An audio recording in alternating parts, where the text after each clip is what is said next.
Hello everyone, welcome to the channel physics short and simple. जल्दी से pen और paper लेके रेडी हो जाइए क्योंकि आज के वीडियो में हम जेई मेंस में 200 मार्क्स कैसे ला सकते हैं, उसके लिए अगले 50 दिनों का क्या स्टडी प्लान होना चाहिए ये डिस्कस करने वाले हैं। अगर आप 11th या 12th में हो या फिर जेई या नीट जैसे एंट्रेंस एग्जाम की प्रिपरेशन कर रहे हो तो चैनल को सब्सक्राइब कर लीजिए। मैं इस चैनल पे एग्जाम से रिलेटेड हेल्पफुल मटेरियल डालते रहता हूँ। जैसे ही मैं अपलोड करूंगा वीडियोस आपको नोटिफिकेशन मिल जाएंगी। तो बिना किसी देरी के शुरू करते हैं। फर्स्ट इज स्टडी प्लान क्यों जरूरी है। ओके, क्यों? क्योंकि उससे टारगेट अचीवेबल हो जाता है। हमें पता नहीं होता है कि कैसे 200 मार्क्स लाने हैं। 200 मार्क्स लाना कोई बड़ी बात नहीं है। 200 marks out of 300 marks is two third of the marks, right? तो two third of the marks कैसे आ सकते हैं? अगर हमें पता हो कि किन सब्जेक्ट्स का यानी या फिर किन चैप्टर्स का 70% से ज्यादा वेटेज जेई मेंस में है। ओके, अगर हम 70% सिलेबस अच्छे से कवर करते हैं तो हमारा जो स्कोर होगा वो 200 मार्क्स का आना ही आना है। और सेकेंड क्या रीजन है? Less number of days. हमारे पास जो दिन है वो कम है। कितने हैं हमारे पास? लगभग 50 से 60 दिन है। जेई मेंस अप्रैल या मई में, अप्रैल और मई में होगी। तो आपके पास 2 अटेम्प्ट हैं। हम कंसिडर करेंगे कि आपका स्कोर मई में अच्छा होगा तो उसके लिए क्या स्टडी प्लान होना चाहिए वो हमें पता रहना चाहिए। क्योंकि हमारे पास दिन कम है और उस दिनों में हम सोच नहीं सकते, हमें ज़्यादा पढ़ना है। सोचने पे फोकस नहीं करना है, पढ़ाई पे फोकस करना है। तो इसलिए स्टडी प्लान हमेशा ज़रूरी है। स्टडी प्लान से हम ज़्यादा सोचेंगे नहीं, जैसा हमने बनाया है स्टडी प्लान वैसे फॉलो करना है और आपका रिजल्ट दिखने लग जाएगा। Third is rank push. Rank push क्यों बोल रहा हूँ? क्योंकि जो आखिरी की 50 डेज या फिर 2 महीने की जो प्रिपरेशन होती है वो सबसे वैल्यूएबल होती है। वो आपका डिसाइड करेगा कि आपका रैंक 10,000 से 5,000 ला सकता है या फिर 50,000 से 20,000 के अंदर ला सकता है। आखिरी आखिरी कुछ 50 दिनों का जो प्लान होगा वही डिसाइड करेगा कि आप कितना पुश कर सकते हो आगे। अभी आपको गिव अप नहीं करना है। अभी in fact this is the time to accelerate. ये आपको एक बूस्टर की तरह मदद करेगा ये स्टडी प्लान। ठीक है, तो इसके लिए मोटिवेशन कहाँ से आएगा? तो दोस्तों, आप आगे के 4 से 5 साल जो आपके यूथ के 5 ईयर्स होंगे, इंपॉर्टेंट ईयर्स होंगे लाइफ के, वो आप चाहोगे कि किसी अच्छे कॉलेज में बिताओ, राइट? ना कि किसी अरे गहरे कॉलेज में जहाँ पे अपॉर्चुनिटीज कम हो, राइट? ऐसे कॉलेज में आप जाना प्रेफर नहीं करोगे।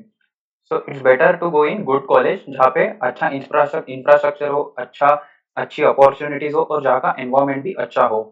ठीक है। और second is you can still do it, right? ये काफी लेट नहीं हो चुका है। 50 दिन एक ऑप्टिमम नंबर ऑफ डेज है जिसमें कि आप अगर मैंने जो टॉपिक्स इस वीडियो में बताया है वो अच्छे से अगर आप फॉलो करते हो तो आप अभी भी प्लान कर सकते हो और अभी भी वो 200 मार्क्स का जो टारगेट है वो अचीव कर सकते हो। तो हमारा क्या प्लान होना चाहिए आगे का? हमारा प्लान अभी कैसे होगा? नंबर ऑफ डेज हमारे पास कितने हैं? हम एज्यूम कर रहे हैं कि हमारे पास 50 दिन है।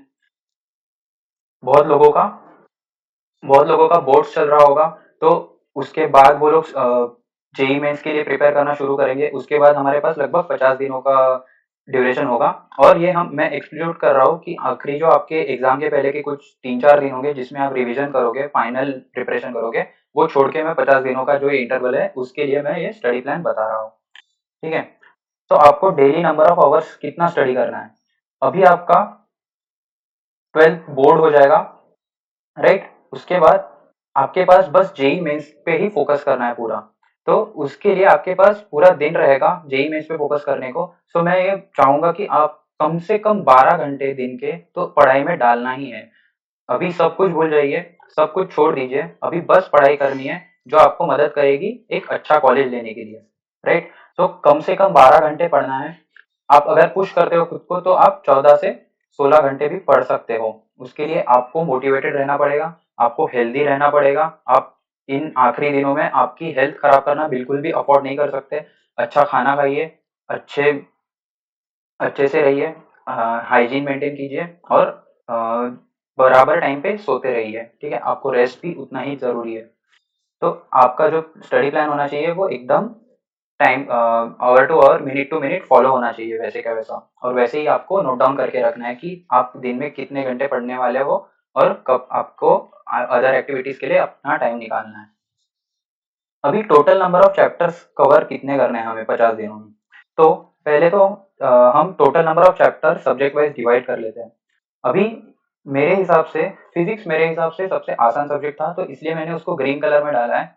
तो मैं चाहूंगा कि मैं फिजिक्स से शुरुआत करूंगा। पर अगर आपका जो फेवरेट सब्जेक्ट है या फिर जो आपको इजी लगता है वो सब्जेक्ट आपका अगर मैथ्स हो तो मैथ्स को पहले पढ़े, फिर उसके बाद आपका जो सेकंड स्ट्रॉन्ग सब्जेक्ट है उसको पढ़े। ठीक है, ये हमेशा स्ट्रेटेजी होनी चाहिए। हमको हमारा जो स्ट्रॉन्गेस्ट सब्जेक्ट है उसको और स्ट्रॉन्ग बनाना है और वीक सब्जेक्ट को हमें थोड़ा पुश करना है। ठीक है, तो अभी फिजिक्स में टोटल नंबर ऑफ चैप्टर्स कितना है? 32 है। केमिस्ट्री में कितना है? 33 है। और मैथ्स में 36 है। तो हमें ये पूरे चैप्टर्स पढ़ने हैं क्या? नहीं पढ़ने हैं। हमें बस उतने चैप्टर्स पढ़ने हैं जो जिनका वेटेज 70% से ज़्यादा हो जाएगा। राइट, जिनका वेटेज यानी ओवरऑल जो वेटेज है उनका वेटेज 70% से ज़्यादा हो जाएगा जेईई मेंस में, सो दैट हम 70% मार्क्स आराम से ला सकते हैं। तो हमें टोटल चैप्टर्स कितने कवर करने हैं? फिजिक्स में 15 कवर करने हैं, केमिस्ट्री में 17 कवर करना है और मैथ्स में वापस 15 कवर करने हैं।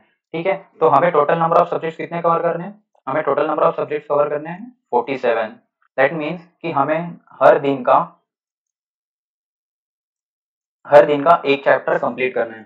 अभी ज़रूरी नहीं है कि आप पूरा दिन एक ही सब्जेक्ट पढ़ते रहो और पूरा एक चैप्टर खत्म करो, नहीं, ऐसा नहीं होगा। आपको दिन में अपना टाइम डिवाइड करना है जिससे आप 3 chapters per day, sorry 3 chapters in 3 days cover कर सको। राइट, आपको दिन में तीनों सब्जेक्ट्स पढ़ने हैं, आपको इक्वली टाइम डिस्ट्रीब्यूट करना है।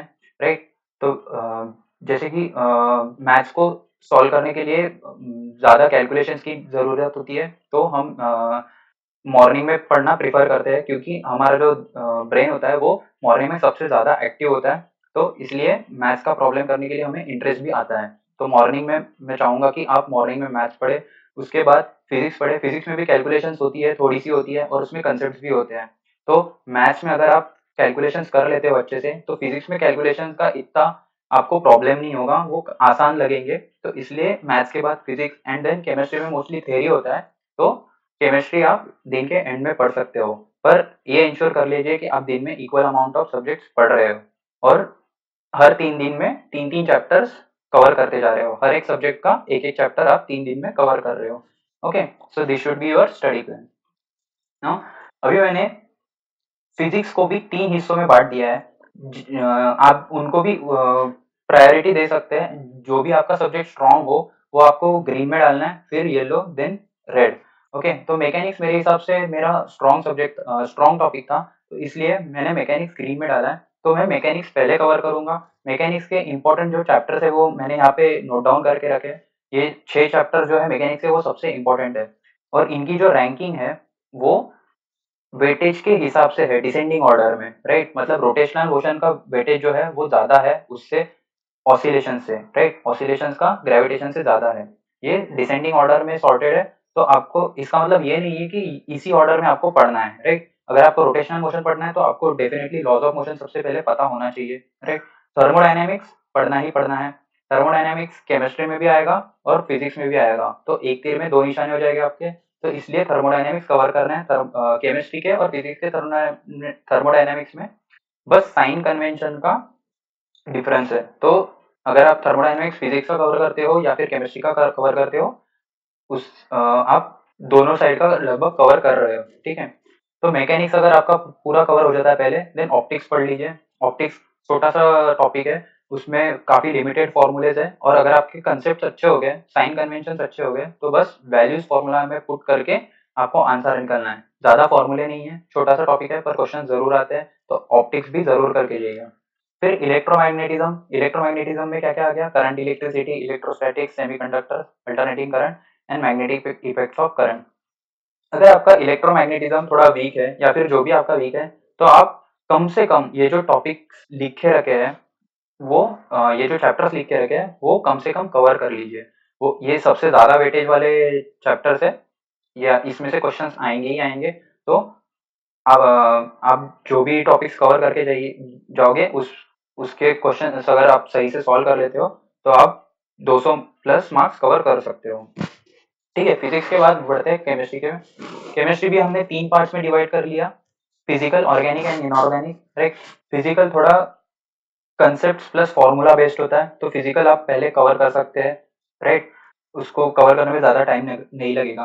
ऑर्गेनिक में थियरी है थोड़ी सी और थोड़े से कंसेप्ट है, राइट। कैलकुलेशंस लगभग लगभग नहीं है, नहीं के बराबर ही है। सो ऑर्गेनिक को कंसेप्ट और थ्योरी आपको दोनों पढ़ना पड़ेगा। इसका अगर आप सही से शॉर्ट नोट्स बनाते हो, जिससे कि कंपेंडियम्स भी बोला जाता है, तो ये एकदम बेस्ट मटेरियल हो जाएगा आपको फाइनल डे प्रिपरेशन के लिए। ऑर्गेनिक की स्टडी आपको आपके कंसेप्ट बना के ही करनी पड़ेगी। तो पहले फिजिकल कवर कर लीजिए, फिर ऑर्गेनिक। ऑर्गेनिक को थोड़ा ज़्यादा टाइम लगेगा। Then inorganic. इनऑर्गेनिक में काफ़ी थ्योरी है, काफ़ी मेमोराइज करना पड़ता है, तो इसलिए आप इनऑर्गेनिक को ट्राई करो कि आखिरी में ही करोगे, राइट। अगर आपको मतलब कम टाइम मिलता है तो कम से कम ये जो 6 चैप्टर्स आप 6 जो चैप्टर्स है वो लिख के रखे हैं, वो कम से कम आपको करके जाना है, ठीक है। उसके बाद मैथ्स पे आते हैं। मैथ्स में अगेन हमने 3 हिस्सों में डिवाइड कर लिया, algebra, geometry and calculus.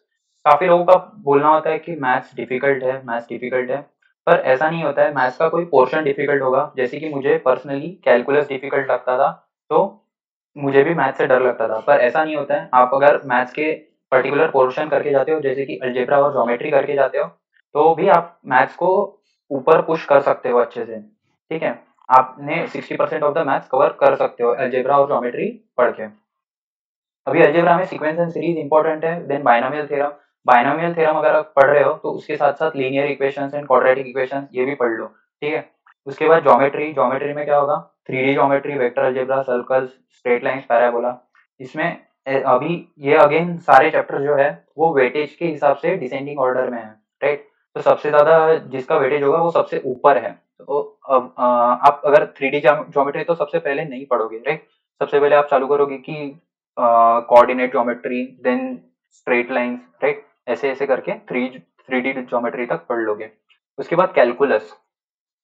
Calculus का अगर आपको बहुत ज्यादा प्रॉब्लम है तो कैलकुलस पूरा मत करो, पर जो बेसिक है, लाइक जो limits, continuity and differentiability, then basic differentiation and integration formula, ये कम से कम करके चाहिए, क्योंकि इसके जो क्वेश्चंस है वो फिजिक्स में भी आ सकते हैं। जैसे कि फोर्स का अगर इक्वेशन दिया है किसी फंक्शन के फॉर्म में और बोला कि वर्क डन निकालो, तो हमें इंटीग्रेट करते आना चाहिए, राइट।